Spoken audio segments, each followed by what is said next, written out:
In the stillness of Christmas Day, on December 25, 2008, inside a quiet home in Weston, Connecticut, Eartha Kitt, 81 years old, a woman who had spent more than half a century turning nightclubs into cathedrals of smoke and desire, who had purred Santa Baby into the bloodstream of pop culture back in 1953, who had once stepped onto American television as Catwoman and made a generation forget how to breathe, who had danced between Hollywood sets, Broadway lights, and world stages with the posture of someone untouchable, was dying of colorectal cancer while the rest of the country wrapped gifts, poured champagne, and played songs that still carried her voice like a spell. Outside, the holiday kept moving, cheerful and loud, but in that room the applause was gone, the spotlight was gone, and the only thing left was the sound of time itself. Quiet, relentless, unnegotiable. How does a woman who made Christmas sound like temptation end up leaving the world on Christmas Day? And what happens to a legend when the mask that once protected her becomes the very thing that traps her? When one sentence in one glittering room can turn applause into exile, and the world that adored her decides it would rather remember the fantasy than face the human being underneath. This is the story the cameras rarely stayed long enough to tell. The rise, the rupture, the long, stubborn survival, and the final Christmas when Santa Baby finally went quiet. Long before Eartha Kitt became a silhouette of elegance under hot stage lights, before the press called her exotic, dangerous, unforgettable, she was a child growing up in the rural South, born in January 1927 in South Carolina, raised in poverty, moving between households where love was conditional and safety was never guaranteed. Her childhood was marked by violence and displacement, a life of being reminded, directly and indirectly, that she did not fully belong anywhere. That early instability carved something permanent into her character. She learned, very young, that survival depended on control. Control of her voice, her body, her reactions, her emotions. Vulnerability was a luxury she could not afford. By the time she reached New York City in the 1940s, that instinct had hardened into discipline. Dance became her first weapon, music her second. She absorbed languages, accents, rhythms, and mannerisms the way other performers memorized lines. When she sang, she did not just deliver notes.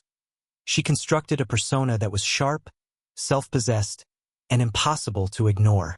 Nightclubs filled with cigarette smoke and low laughter became her proving ground. Audiences leaned forward when she spoke. They held their breath when she paused. She understood timing not just in music, but in power. The breakthrough came quickly. By the early 1950s, Eartha Kitt was recording, touring, and stepping into a public image that seemed effortless. The confident seductress who knew exactly what she was doing and enjoyed every second of it. In 1953, when Santa Baby was released, it didn't just become a hit. It became a cultural moment. Christmas, a season usually wrapped in innocence, suddenly had a voice that smiled knowingly at the camera. The song cemented her reputation forever. To the public, Eartha Kitt was fearless, witty, sexually liberated, and emotionally invincible. Hollywood followed. Film roles, Broadway stages, international tours, and finally, in 1967, television immortality as Catwoman on Batman. Millions watched her glide across screens with a mix of danger and humor that no one else could replicate. The image was complete.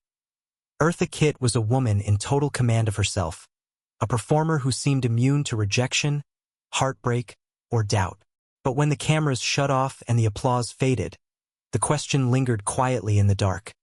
What happens to a woman who has spent her entire life turning strength into armor? And how long can anyone live inside a role before it starts to suffocate the person underneath? By the early 1960s, Eartha Kitt had perfected the art of control. On stage, she moved with precision, every gesture measured, every pause deliberate. Nightclubs fell silent when she spoke, not because she demanded attention, but because she expected it. Smoke curled above small tables, glasses clinked softly, and somewhere between a low laugh and a purr, she pulled audiences into her orbit. This was not chaos. This was mastery. She knew exactly what the world wanted from her, and she gave it just enough to keep them leaning forward, never enough to let them own her. Behind that mastery was the mask. The mask was not just glamour, it was protection. kept questions away, kept pain contained. It allowed her to survive in an industry that had little patience for women who spoke too plainly or hurt too visibly. To the public, Eartha Kitt never seemed lonely. She traveled constantly, performed relentlessly, and appeared to exist in a permanent state of motion. Stillness was dangerous. Stillness meant memory. But cracks always form where pressure is constant. The first signs were subtle. Long nights after shows where she stayed awake instead of sleeping.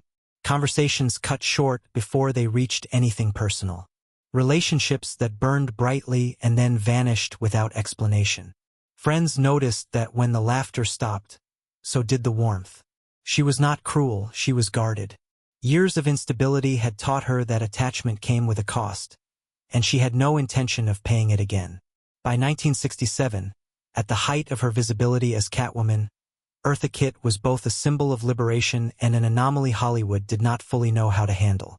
She was intelligent, outspoken, multilingual, politically aware, and she did not soften herself to make others comfortable.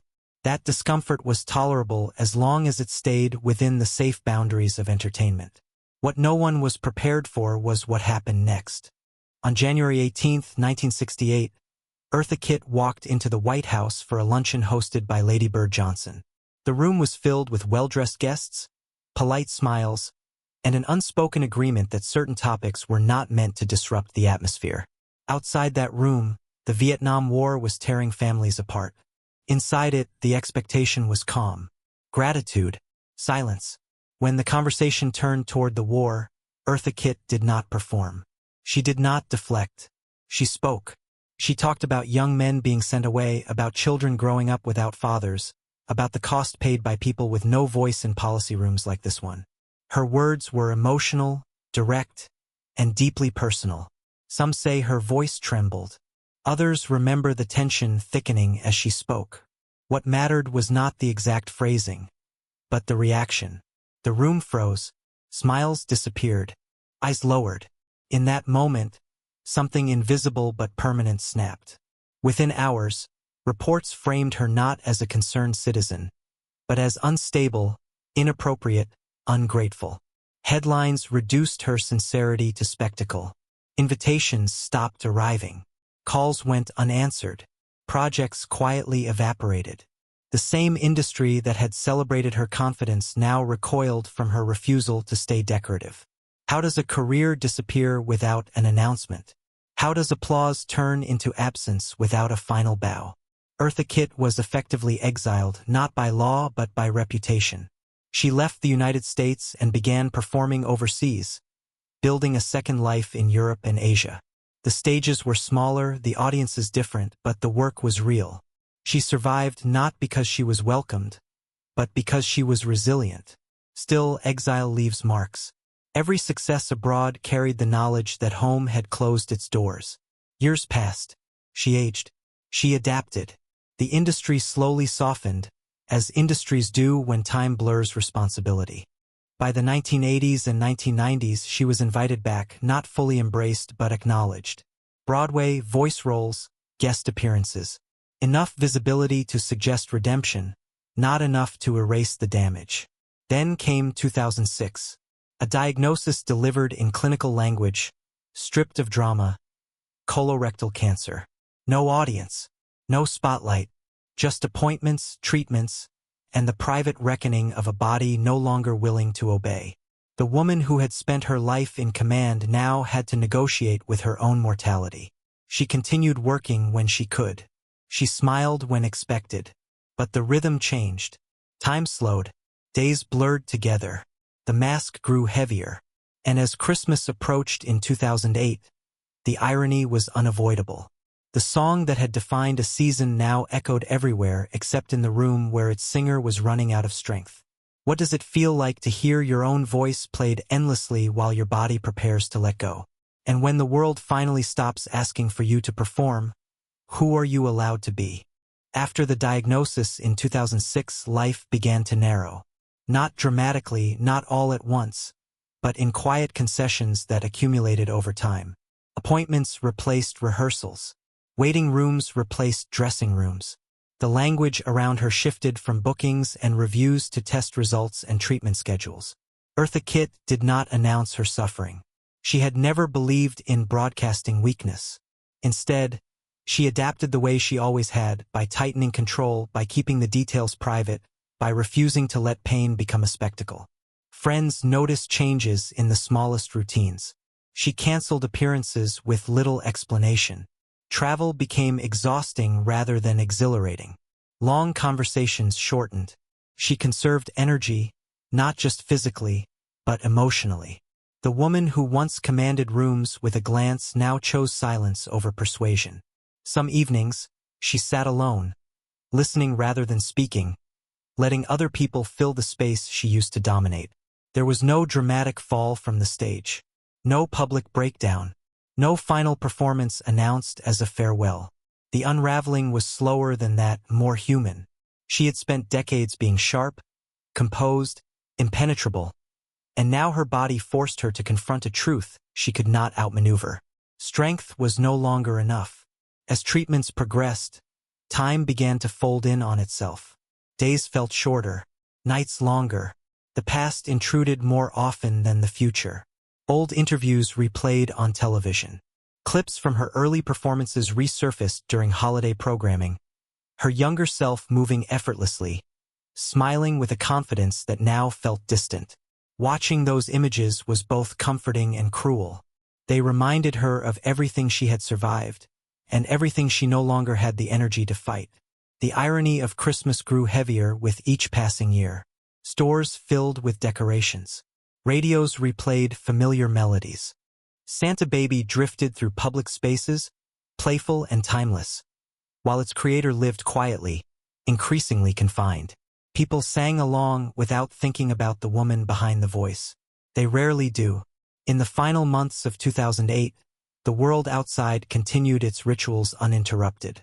Inside her home in Weston, Connecticut, life slowed to a careful pace. Mornings were quieter. Conversations were shorter. The woman who had once filled theaters now measured her days in moments of rest.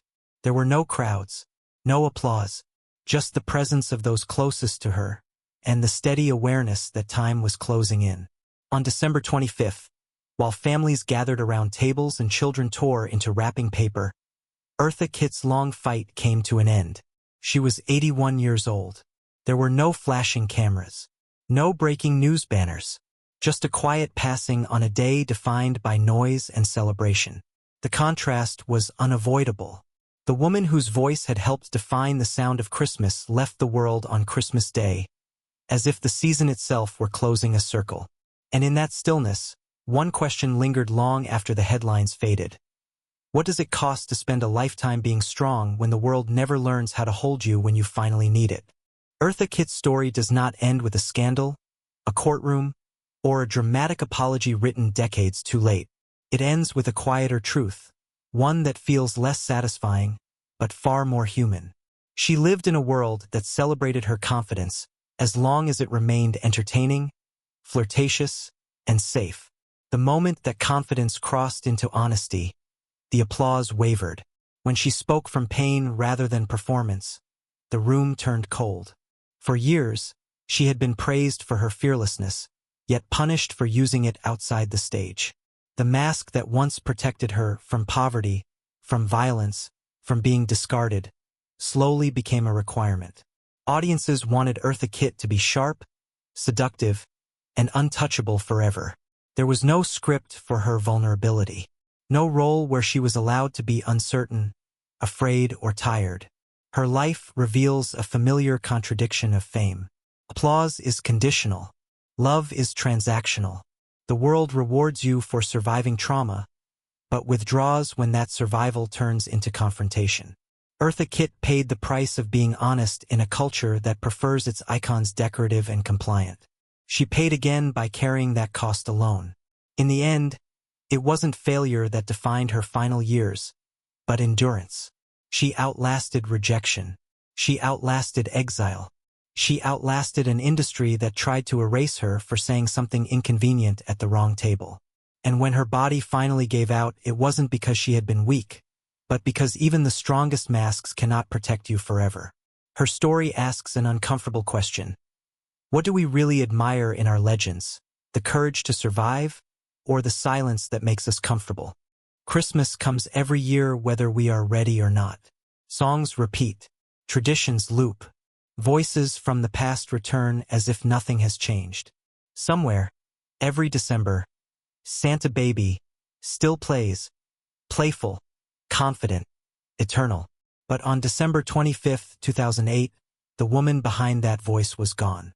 Not as a symbol, not as a fantasy, just as a human being who had spent a lifetime performing strength and who died quietly when the performance was no longer possible. There were no final words broadcast to the world, no farewell tour, no carefully managed goodbye, just a room without applause, a season still singing, and a life that finally no longer needed to prove anything.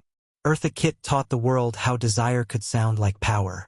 What her final chapter teaches us is something else entirely, that behind every flawless image is a person negotiating fear, memory, and exhaustion. That legends do not break because they are weak, but because they are asked to carry more than anyone should alone. Because in the end, the thing she may have wanted most was not to be admired, but to be understood. And perhaps the greatest tribute we can offer now is to listen more carefully to the people we celebrate before the music keeps playing without them.